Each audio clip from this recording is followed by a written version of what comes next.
The impetus for this revolutionary program came from the New York City-based Council on Foreign Relations. Let's go over a little bit of the history of this subversive proposal. In June 2005, a Council on Foreign Relations task force issued a document entitled Building a North American Community. It calls for a common border around the U.S., Canada, and Mexico. It seeks integration of Mexican and Canadian personnel into our nation's Department of Homeland Security. And it calls for migrant worker programs to be expanded so that any worker from each of these three countries can relocate to wherever he chooses. Those 50 million people in Mexico would get their wish. This radical program received additional backing from Mr. Bush and his Mexican and Canadian counterparts when the three met in Cancun in March 2006. If these internationalist plans are implemented, we can kiss the U.S. Constitution goodbye, tear up the Declaration of Independence, and see America converted into a carbon copy of the many previous despotic regimes across the world.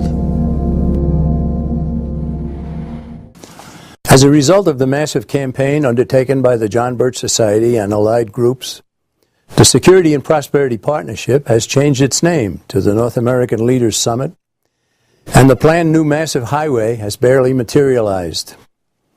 But agreements dealing with integration of banking, medical services, armed forces, environmental laws, energy policies, and more continue to be concluded.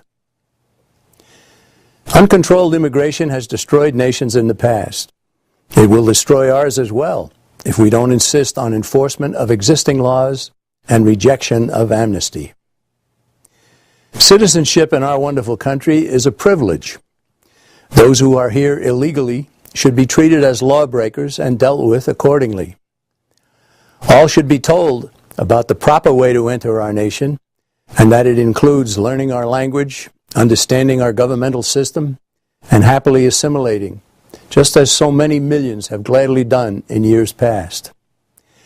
We don't have to accept the invasion of our country by people from other countries.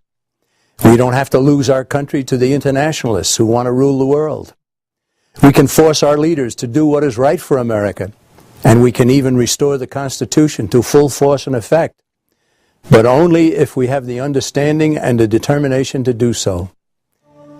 Members of the John Birch Society are determined to do everything they can to preserve this nation, but help is needed, and we invite all who hear this program to contact us and get involved in the fight for America.